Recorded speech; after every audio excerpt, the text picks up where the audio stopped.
Price है 5 साल बाद वो उनके पास आ जाएगी तो वो भी तो माइनस हो चुकी होगी करता जो कि 5 साल बाद क्या किसके पास आ जाएगा? 5 साल बाद वो मशीन आ गया डॉलर्स के पास। ये डिपेंड करता है, जरूरी नहीं है ऐसे रिजल्ट भी होती है कि 5 साल बाद वो कहते हैं कि मशीन हमारी ही रहेगी, डिपेंड करता है केस टू केस वेरी करता है। तो फर्स्ट में कॉमर्स में इसका पढ़ा होगा, पढ़ा था, आईटी भी पढ़ा है। अरेंजमेंट दो तरह की हो सकती है कि at the by the end of the term asset आपका होगा या हमारे लिए डिसाइडेड होता है उस पैसे तो होगा कि तो सब आ नहीं रहा।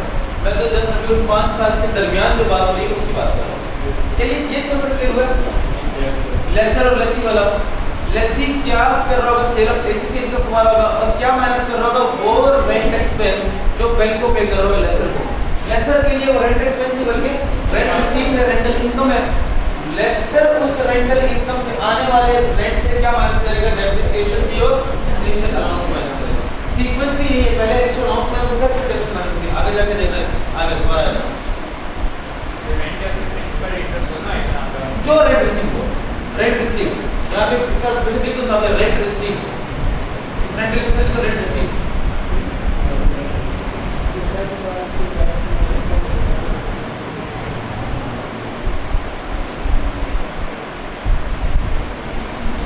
चलिए अब ऑर्डिनेंस से क्या कहते हैं? अब जरा पॉइंट पढ़ते हैं, पॉइंट 3 नोट्स में पढ़े point 3 where lessor is a schedule bank और अ लीजिंग कंपनी।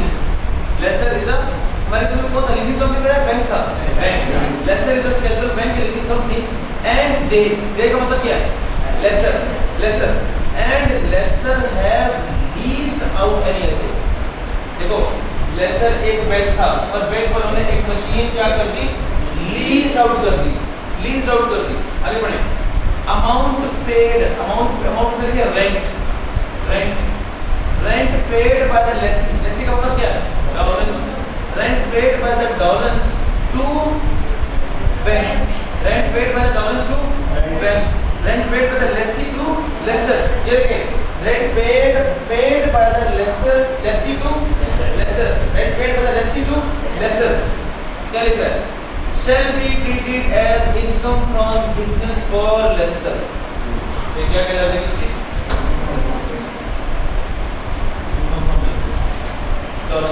सॉरी क्या बात कर रही है? जरा बॉक्स देखिए नीचे बना हुआ है, उसमें देखिए book of lessor bank, book of lessee dollars लिखा हुआ है। आप देखिए डॉलर्स को देखिए, लेसी की बुक को देखिए। सेल ऑफ लेसिंग से क्या माइनस हो रहा है? रेंट पेड टू बैंक 70 रुपए और यही 70 रुपए बैंक के लिए क्या है? रेंट रिसीव इनकम पूरी 70 ली उसने, उस 70 में से क्या क्या माइनस किया? डेप्रिसिएशन। क्या बात क्लियर है? अच्छा एक मिनट जरा देखिए नोट्स में सेक्शन 28 का नाम क्या है?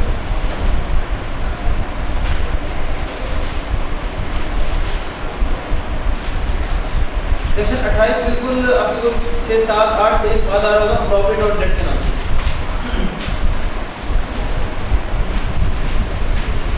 ठीक है, इससे पहले हेडिंग आ रही होगी accrual based accounting, stock in trade, tax accounting, method of accounting के बाद आ रहा है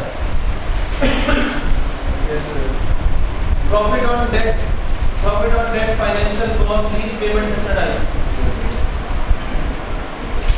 ठीक है सब बच्चों को? एंड पे आए बिल्कुल एक उसके साथ एक डायग्राम भी बनी हुई है।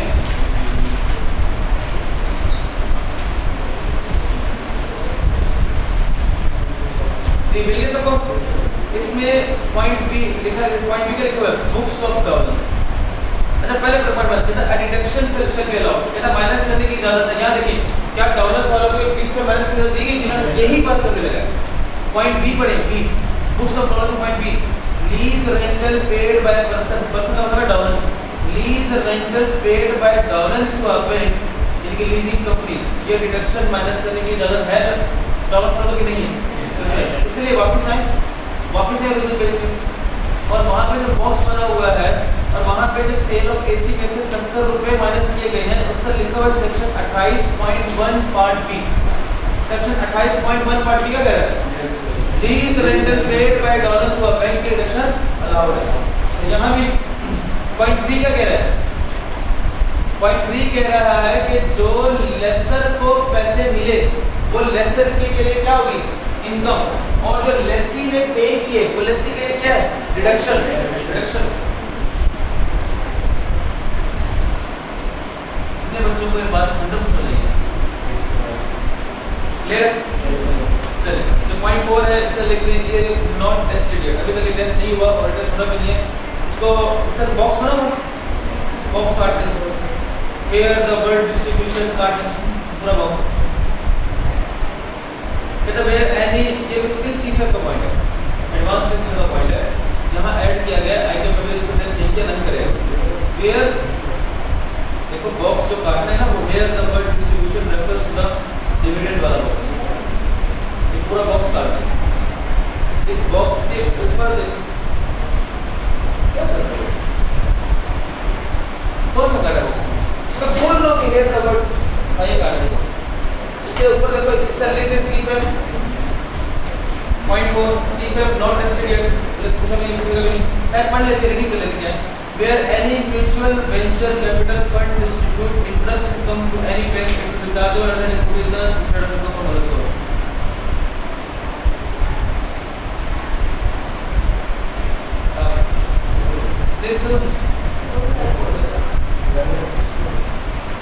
बस ना देखो mutual venture capital fund, mutual venture capital fund, यहाँ से पैसे आ रहे हैं तो इनकम फ्रॉम बिजनेस। इसका एक्सप्लेनेशन है लेकिन अगर कहते हो कर देता हूँ, लेकिन ये टेस्ट नहीं हुआ है।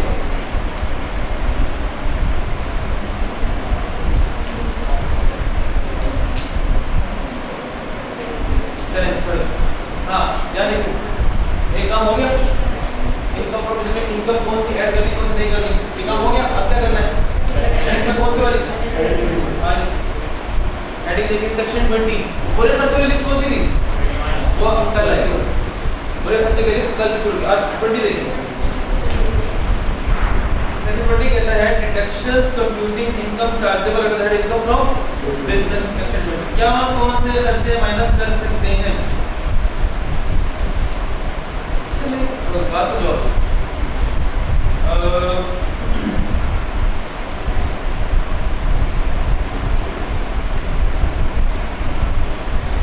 बंदे ने बैंक से लोन लिया और वो लोन लगाया बिजनेस में और उस लोन पे पे कर रहा है वो इंटरेस्ट,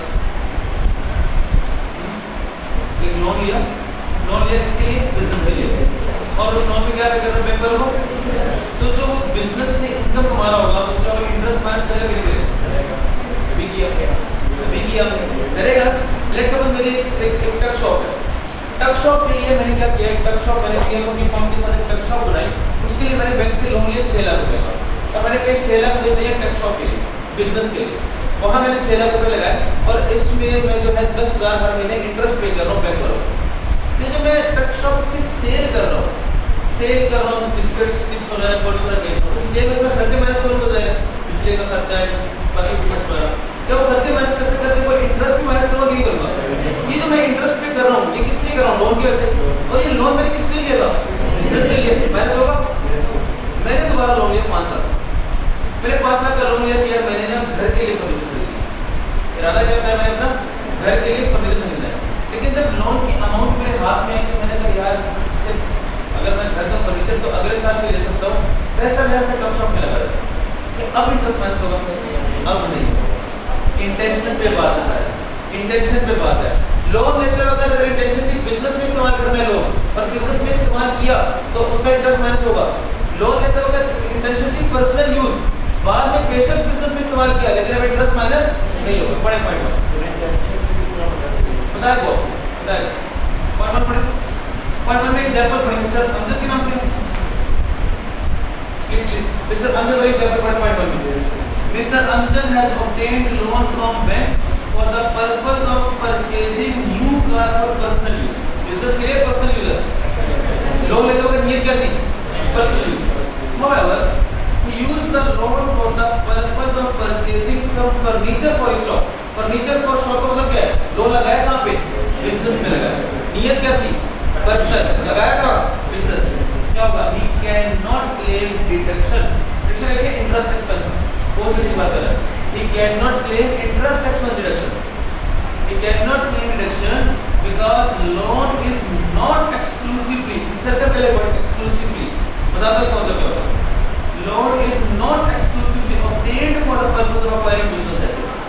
Exclusively का मतलब है नियत, लोन लेते वक्त बिजनेस में इस्तेमाल करने की नियत नहीं।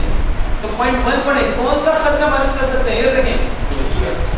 इंटरेस्ट एक्सपेंस कौन सा माइनस करेंगे, किस लोन पे, जो लोन लेते वक्त नियत क्या थी, उसे क्या कहते हैं, exclusively for the purpose of business. Loan was obtained exclusively for the purpose of business, और बिजनेस में लगाया, इंटरेस्ट माइनस करेंगे।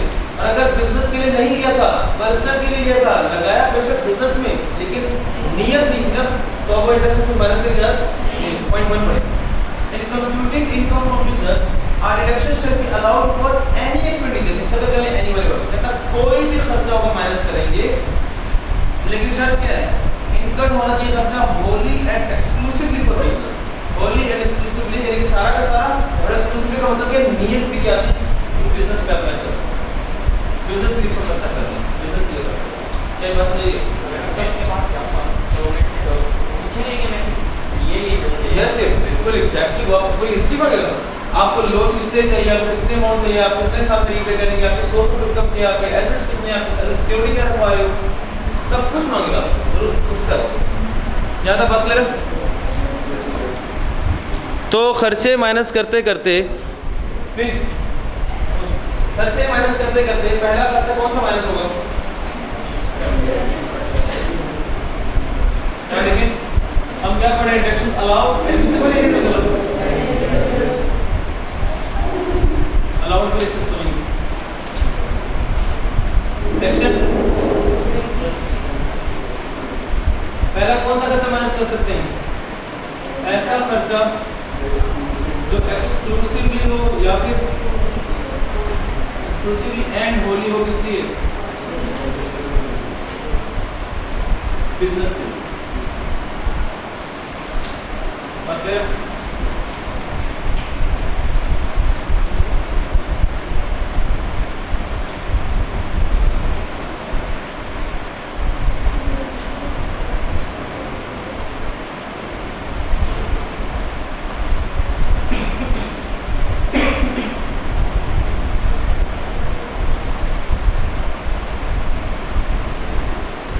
वो इस तरह कि आप इससे गुजर करो, गुजर के बारे में क्या मतलब, वैसे हमारी बातें में गुजर क्या करोगा था, दूध वाला, नहीं कोई बुरी बात नहीं है इसमें, कारोबार को बरकत है। तो लेट्स सपोज सर्जरी की बहुत सारी भैंसें, और क्या कहते हैं उसको जो आप भैंसें माली उर्दू में क्या कहते हैं, डेरा, बाड़ा, बाड़ा, थोड़ा फॉर्म ठीक है। सर्जिल का अपना फॉर्म था, तो सर्जिल ने कोई 8-10 भैंसें रखी थी, अच्छी नस्ल की, मुझे भैंसें बड़ी क्यूट होती हैं, क्यूट होती कि नहीं होती, तो इससे ज़्यादा क्यूट क्या होता है, भैंस भैंस भैंस क्या होता है, आंखें बड़ी बढ़िया, कभी देखना बहुत से, इतनी मासूम लगेगी आपको। और